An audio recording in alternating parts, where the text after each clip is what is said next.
Health plus programme में आप सबका स्वागत है। आज हम आपकी मुलाकात करवाने जा रहे हैं डॉक्टर अनिंदा सिडाना जी के साथ। डॉक्टर अनिंदा सिडाना एक जानी मानी साइकेट्रिस्ट हैं। जो लोग स्ट्रेस्ड फील करते हैं, एंग्शियस रहते हैं, एंग्जाइटी अटैक्स होते हैं, डिप्रेस्ड हैं, मैरिटल प्रॉब्लम्स हैं, सेक्सुअल हेल्थ इश्यूज हैं, तो उन सब के लिए डॉक्टर अनिंदा सिडाना किसी वरदान से कम नहीं है। दूर दूर से रोगी आते हैं और इनसे अपना इलाज करवाते हैं। हमारी टीम के साथ बातचीत करते हुए इन्होंने जनरल मेंटल हेल्थ के बारे में बातचीत की और बताया कि किस तरह से आज की दुनिया में लोग स्ट्रेस्ड आउट हैं और डिप्रेस्ड फील करते हैं और किस तरह से अपने जीवन शैली में परिवर्तन लाकर हेल्दी रहा जा सकता है। आइए करते हैं बातचीत डॉक्टर अनिंदा सिडाना जी के साथ। दर्शकों, पंजाब प्लस चैनल पे आपका स्वागत है। आज हम आपको बुलाने जा रहे हैं डॉक्टर अनिंदा सिडाना जी के साथ, जिन्होंने लंबे समय से अपनी सेवाएं स्कैट्री में दी हैं और लोगों को एक नई जिंदगी दी है। वो लोग जो बिल्कुल अपनी ज़िंदगी से हार चुके थे, इवन सुसाइडल तक आ गए थे, उनको भी एक नई ज़िंदगी दी है। बात करें डॉक्टर साहब के साथ, आज इन्होंने हमें समय दिया है। डॉक्टर साहब, स्वागत है आपका। नमस्ते, धन्यवाद आप मुझे ये मौका देने के लिए कि मैं आपके चैनल पे आऊँ, तो ये मेरा सौभाग्य है। Thank you. और डेफिनेटली मेंटल हेल्थ जो है, मानसिक स्वास्थ्य आज की लाइफ में सबसे ज़रूरी चीज़ है। वो आपके फिज़िकल हेल्थ से भी ज़्यादा ज़रूरी है, पर लोग उसको छोड़ देते हैं, इग्नोर कर देते हैं। वो ये चीज़ नहीं होनी चाहिए कि भगवान का कोई वहम है या कोई काला जादू कर दिया किसी ने, तो इस चीज़ को हमें दूर करना है। डॉक्टर साहब, हमने आपको जब लास्ट टाइम मिले थे, आपने डॉक्टर काला की इंटरव्यू की थी, हम लोग बहुत प्रभावित हुए थे। आपने बहुत सारा ज़िंदगी में संघर्ष किया है। आप एक ऐसी लाइफ आपने गुजारी है। आप स्कैट्री के इंसान हैं, वो डॉक्टर हैं जिन्होंने ज़िंदगी में लोगों को ज़िंदगी देनी है। क्या कहना चाहेंगे कि अपनी पर्सनल ज़िंदगी को आपने हैवी कभी भी नहीं होने देना, और आपने अपने काम में, आप जब मिशन में आप लग रहे हैं, कैसे आप लोगों की सेवा कर रहे हैं, कैसे आपने ऐप के थ्रू उन लोगों को एक नई ज़िंदगी देनी शुरू कर दी है जो लोग ज़िंदगी से निराश होते हैं। सबसे पहले मैं ये बताना चाहूँगी कि घरेलू हिंसा एक बहुत ही बड़ा सामाजिक बीमारी है। हर किसी के साथ हो सकती है, कोई पैसे वाला, कोई गरीब, कोई पढ़ा लिखा इंसान, डॉक्टर, जज, कोई भी नहीं उससे बच सकता। हीरोइन, मॉडल, जो मर्जी हो, इसमें हम उसकी बात नहीं करते हैं जब तक कि वो हीरोइनों के साथ नहीं है या हमारे साथ खुद के साथ नहीं होता। तो ये घरेलू हिंसा को बंद करना, ख़त्म करना बहुत ज़रूरी है। और घरेलू हिंसा, मैं अपनी ज़िंदगी में जो भी संघर्ष किया, मैंने बचपन से, मेरा बचपन सबसे ज़्यादा खूबसूरत रहा है। मेरे फादर ने या मेरे पूरे परिवार में ही जेंडर इक्वालिटी, मतलब लड़के लड़कियों को बराबर ही समझा। रैदर लड़कियां आगे ही निकली हैं। सब लड़कियों को जितना पढ़ाया गया है, जितना प्रोत्साहित किया गया है, तो कभी भी हमें ऐसा नहीं लगा कि हम लड़कों से कम हैं। पर जब शादियों के बाद, उसके बाद कई बार ऐसा कहते हैं ससुराल में जाके पापा की परी के पर काट दिए जाते हैं, तो वो एक्चुअली में काट दिए जाते हैं, मतलब मैंने ऐसा देखा है। तो बेसिकली आजकल क्या है कि लड़कियां हो गई हैं बहुत एम्पावर्ड, की लड़कियां अपना कमा भी सकती हैं, पढ़ी लिखी हो गई हैं, और हर कोई शादी भी सीईओ से ही करना चाहता है। कोई नहीं चाहता अनपढ़ से शादी करे और खूबसूरत से। पर वहाँ जाके सीईओ वैसे कंपनी की ले जाएंगे, बट घर पर जाके वो उसको काम वाली बना देते हैं। तो वो चीज़, तो हमारी जनरेशन लड़कियों को तो एम्पावर कर दिया, बट लड़कों को सिखाया नहीं कि ऐसी लड़कियों के साथ रहना नहीं है। रहना कैसे है, वो ये चीज़ झेल नहीं पाते और उनकी ईगो हर्ट हो जाती है। तो ये चीज़ एक मूवी में भी दिखाई गई थी, की एंड का मूवी है जो बॉलीवुड की, उसमें करीना कपूर और अर्जुन कपूर थे। तो जब करीना कपूर जैसी सक्सेसफुल होने लगती है तो अर्जुन कपूर को तब प्रॉब्लम होने लग जाती है। पहले उसको कोई प्रॉब्लम नहीं थी। तो ऐसा क्यों है?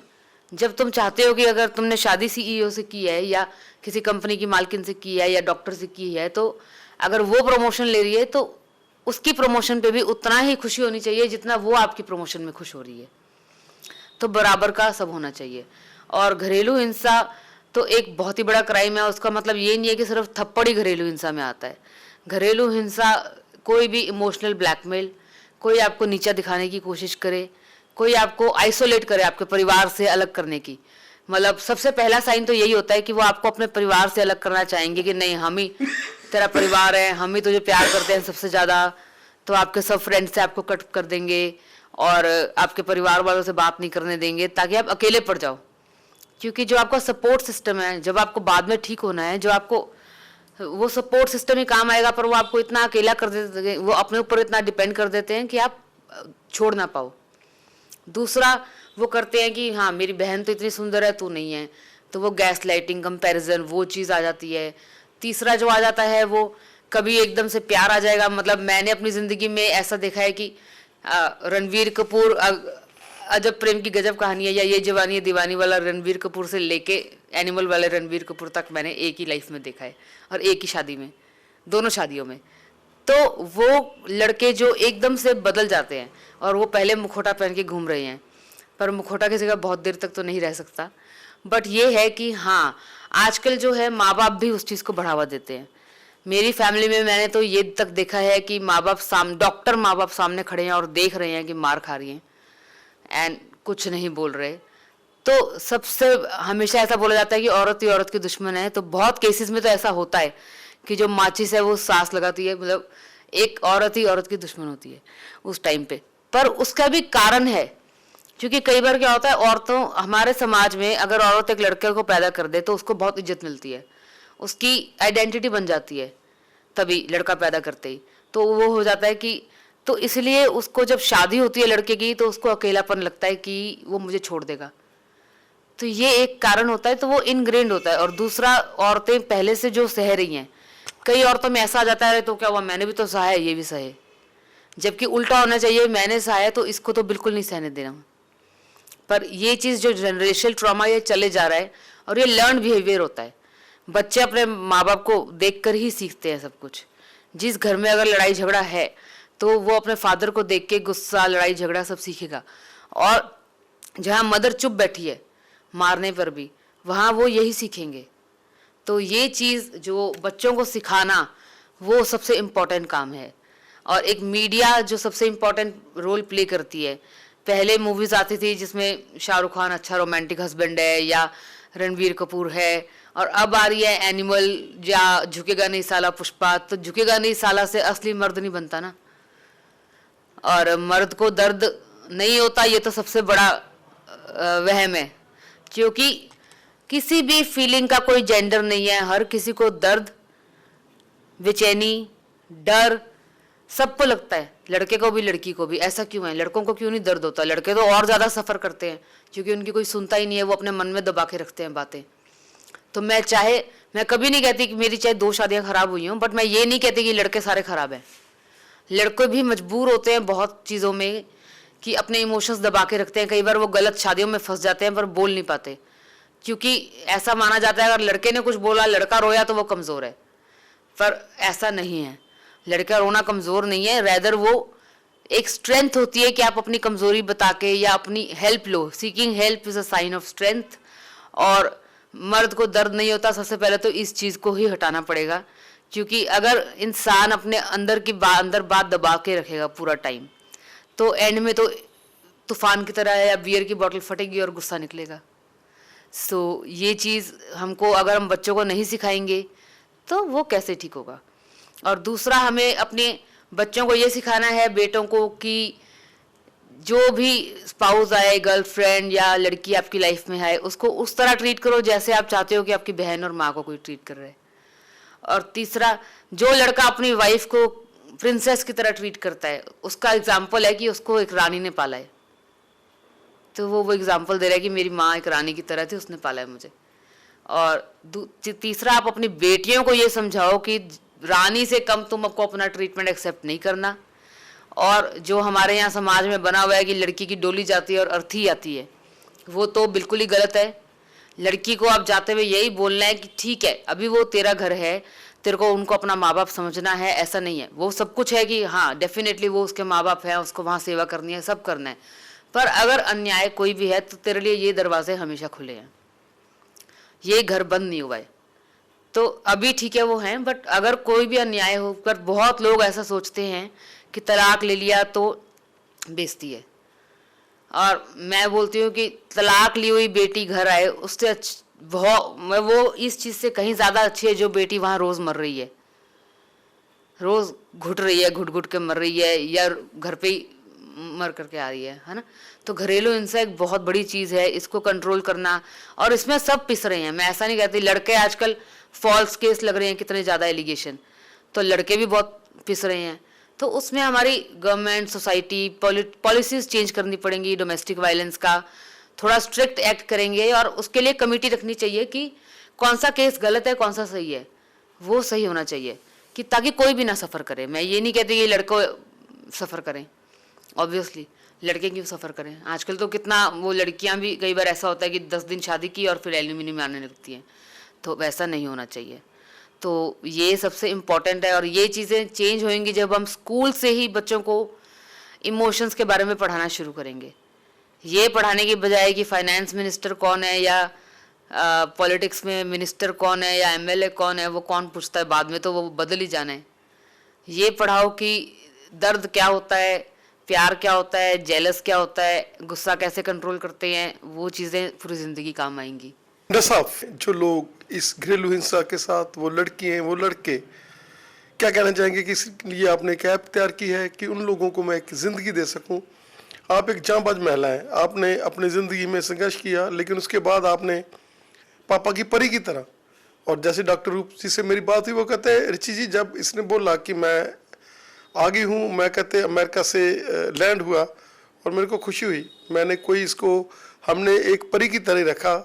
और हर माँ बाप जिन्होंने ज़िंदगी दी है, अगर नहीं आपकी किसी के साथ अटैचमेंट होती, तो आपकी बेटी हैं भाई, उन्होंने इसी घर से आपके खून के कतरों के साथ वो पली हुई हैं, वो पराई नहीं हुई, उनको आपका हौसला चाहिए। पहले तो कॉम्प्लीमेशन है, जैसे डॉक्टर साहब ने भी बताया कि ऐसी बात नहीं है कि लड़के ही गलत हैं या लड़के ही गलत हैं, ये तो समय के चक्कर भी है, एक ग्रह चाल भी है, सब कुछ है, भगवान की ये बनाई हुई सृष्टि है। अगर आपको कोई भी प्रॉब्लम आती है तो आप डॉक्टर साहब के साथ, नीचे फ़ोन नंबर चल रहे हैं, इनका ऐप चल रहा है, ऐप के थ्रू आप डॉक्टर साहब से इन टच हो सकते हैं, इनसे राय ले सकते हैं। हज़ारों की गिनती में लड़कियों को इन्होंने ज़िंदगी दी है, डिवोर्स के केस सही किए हैं। ये बहुत बड़ा एक एग्जाम्पल है कि बच्चे ने अपने आप को डिप्रेशन में नहीं लेकर गया, अपने आप को सुसाइड नहीं किया, बच्चे ने अपनी ज़िंदगी में बनाकर, नहीं चलो हम बेसहारा हैं तो किसी का सहारा बने, वो सहारा बनकर ये बच्ची लोगों को ज़िंदगी दे रही है। डॉक्टर साहब ने हमें समय दिया, आपका धन्यवाद। जाते जाते क्या मैसेज रहेगा आपका? मैं सबसे पहले तो ये कहूँगी कि मैं बेसहारा नहीं हूँ, पहली बात, और मैं विक्टिम नहीं हूँ। मैं हमेशा यही बोलती हूँ, मैं कोई विक्टिम नहीं हूँ, या मेरे पर तरस खाने की ज़रूरत नहीं है। उन लोगों पे, वो लोग विक्टिम है जिनकी सोच इतनी घटिया है कि वो लड़कियों पे हाथ उठा रहे हैं, और जो खड़े होकर देख रहे हैं कि लड़कियों पे हाथ उठाया जा रहा है, वो अपनी बीमारियों के विक्टिम है, और अपनी लो सेल्फ एस्टीम के, कि अपने कॉन्फिडेंस, उनमें खुद में कमी है कि वो झेल नहीं पाते कि कोई और सक्सेसफुल हो रहा है। तो ये उनकी बीमारी है, वो विक्टिम है इस बीमारी के। लड़कियां सब स्मार्ट हैं इस चीज़ में, अगर वो निकल गई हैं, और जो नहीं निकल पा रही हैं वो उनके माँ बाप। मैं 1 साल से पॉडकास्ट और अपनी स्टोरी सुना रही हूँ, क्योंकि मुझे लगता है मीडिया और स्टोरी टेलिंग, मतलब मीडिया में इतनी पावर है कि वो सोसाइटी को बदल सकती है। किसी भी तरह की मीडिया हो, वो फिर चाहे पॉडकास्ट से लेके हो या टीवी या अखबार, आप थोड़ी भी बात, कोई भी अपनी कहानी एक बार बोले तो 10 लोगों को उससे हिम्मत मिलती है कि हाँ मैं भी कर सकता हूँ। और ये चीज़ मीडिया जो है, मैं हमेशा कहती हूँ मीडिया शेप्स द सोसाइटी। तो मैं इसलिए इवन एक बार पूजा भट्ट और महेश भट्ट जी को मिली, तो मैंने उनको यही बोला कि भाई आप अपने एनिमल और इनको वापस लेके जाओ और पहले वाले हीरो वापस लाओ, तब सोसाइटी चेंज होएगी। वो ऐसा क्यों? क्योंकि लड़के भी वही देख के बड़े हो रहे हैं। लड़के तो चलो उसको कॉपी इसलिए करते हैं, पर लड़कियां, हम भी तो कबीर सिंह देख के तालियां सबसे ज़्यादा बजा रही थी, मैं ही हूँ, और एनिमल को देख के वाह कितना हैंडसम है, पर वो अगर मेरे साथ आके बैठ जाए मेरी ज़िंदगी में तो क्या होगा, वो कोई नहीं सोचता। पर तो ये असर दोनों पे ही आ रहा है, लड़कियां भी उन्हीं लड़कों की तरफ अट्रैक्ट होती हैं, लड़के भी वैसा ही बनना चाहते हैं। तो उस चीज़ को चेंज करने के लिए मीडिया का सबसे बड़ा रोल है। और दूसरा, जो माँ बाप, एक माँ को जो एक राजा बेटा सिंड्रोम होता है, वो कि मेरा बेटा कभी गलत नहीं हो सकता, ये चीज़ जो है कि वो चाहे मार रहा है, चाहे नशे कर रहा है, चाहे काम नहीं कर रहा, उसको हर चीज़ में उसको बचाना है कि ये मेरा राजा बेटा सिंड्रोम बोलते हैं इसको। तो वो जब तक ठीक नहीं होगा, अगर आप अपने बच्चे की गलती नहीं सुधारोगे तो वो कैसे ठीक होगा? अगर आप ही नहीं बोलोगे, आप ही उसको सपोर्ट कर रहे हो कि नहीं भाई तू मेरा राजा बेटा है, वो मतलब मैंने यहाँ तक देखा है कि बेटे अपने माँ बाप को मार रहे हैं, तब भी वो एंड में यही बोल रहे हैं भाई ये मेरा बेटा, ये ठीक है, 5 मिनट बाद। और कि लड़की के घर नहीं रह सकते, ऐसा क्यों? तो फर्स्ट ऑफ ऑल तो जेंडर इक्वालिटी, पर इसके लिए मैं तो ऐसी दुनिया इमेजिन करती हूँ कि जहाँ पे लड़के बात कर रहे हैं कि हाँ लड़कियाँ और लड़के सब बराबर हैं। सिर्फ लड़कियाँ तो पूरी ज़िंदगी रोती रहेगी कि हमें मार पड़ रही है, उससे कोई बदलाव नहीं आएगा। बदलाव तब आएगा जब लड़के आके बोलेंगे कि हाँ हम बराबर हैं, हमें साथ चलना है। और उसमें मैं ये नहीं कहती कि लड़कियों को अपनी रिस्पॉन्सिबिलिटी से हटना है, क्योंकि एक बच्चे को पालना लड़की का ही काम है, या सास ससुर की सेवा करना लड़की का ही काम है। लड़का उतनी अच्छी नहीं कर सकता माँ बाप की कोई भी केयर गिविंग। तो उस चीज़ से पीछे नहीं हटना है, पर स्टिल आपकी अपनी इज्जत और अपने आप को प्यार करना जरूरी है। और लड़कों, अगर लड़का बर्डन है फाइनेंशियल उसमें, तो ऑब्वियसली अगर आप ये चाहते हो लड़का घर में हाथ बटाए, तो आप भी फिर शेयर मार्केट का काम सीखो। तो इक्वल होना चाहिए, it should be mutual respect. प्यार फिर भी ख़त्म हो जाता है थोड़े टाइम के बाद, पर रिस्पेक्ट और ट्रस्ट ये ऐसी चीज़ें हैं, एक विश्वास शादी चलाने का जो सबसे इम्पोर्टेंट है और परिवार के लिए। और डेफिनेटली कुछ हम बायोलॉजिकली अलग हैं, तो हम इक्वालिटी तो नहीं मिल सकती, तो म्यूचुअलिटी होती है कि एक साथ जुड़ सकते हैं। क्योंकि डेफिनेटली ऐसा नहीं है कि बूढ़े माँ बाप को हम एक लड़के के भरोसे छोड़ दें, वो काम पे भी जा रहा है, सब कुछ कर रहा है, ऐसा नहीं हो सकता। तो वो रिस्पॉन्सिबिलिटीज़ पर आजकल लड़कियों ने थोड़ा ऐसा कर लिया है कि बहुत मैं ये कर रही हूँ वो कर रही हूँ, तो ऐसा नहीं है। उसके लिए सबसे बड़ा एग्जाम्पल मैं आपको एक देना चाहूँगी कि इंदिरा नूई के बारे में आपने सुना होगा शायद। तो इंदिरा नूई जब पेप्सिको की सीईओ बनी, वो पहली सीईओ थी महिला, वो अपने घर आई, बहुत खुश होकर के आई कि मम्मी, अपनी मम्मी को बात आने लगी। उसकी मम्मी कहती नहीं पहले ये बता दूध नहीं है घर में। तो बोली अरे मम्मी मैं आपको इतनी बड़ी बात बता रही हूँ कि मैं इतनी बड़ी कंपनी की सीईओ बन गई। तो बोली सीईओ तो वहाँ बनी होगी, पर यहाँ पे तेरे पति दूध, तेरे बच्चों को दूध पीना है, कल पति को चाय पीनी है, तो ये काम तेरा है, ये नहीं भूल सकते। तो तुमको ये तो नहीं भूल सकते तुम पहले, उसके बाद ही कुछ और होगा। तो वो आते ही उसकी माँ ने उसकी न्यूज़ भी नहीं सुनी, उसको वापस भेजा दूध लेने के लिए, और फिर आके उसकी न्यूज़ सुनी। तो उसका ये मतलब नहीं है कि आप पढ़ते जा रहे हो और ये है तो आप बड़ों का अपमान करोगे। तो मेरे माँ बाप ने मुझे यही सिखा के भेजा था कि वो तेरे ही माँ बाप है। खैर मेरे मुंह से तो अभी तक भी उनके लिए माँ बाप ही निकलता है, वो अलग बात है कि उनकी उतनी ही सेवा करनी है जितनी हमारी। और पर उनको वो चीज़ है कि हर दुनिया एक जैसी नहीं होती, और तो ये है। बट डेफिनेटली आज के ज़माने में लड़के लड़कियां बराबर हैं, और लड़कों को आना पड़ेगा आगे कि हाँ हम एक बराबर हैं, हमें साथ में जीना है। अगर वो सीईओ से शादी कर रही हैं तो घर में उनको थोड़ा बहुत काम भी करना पड़ेगा, और पर लड़की को भी शेयर मार्केट सीखना पड़ेगा, दोनों चीज़ें बराबर हों।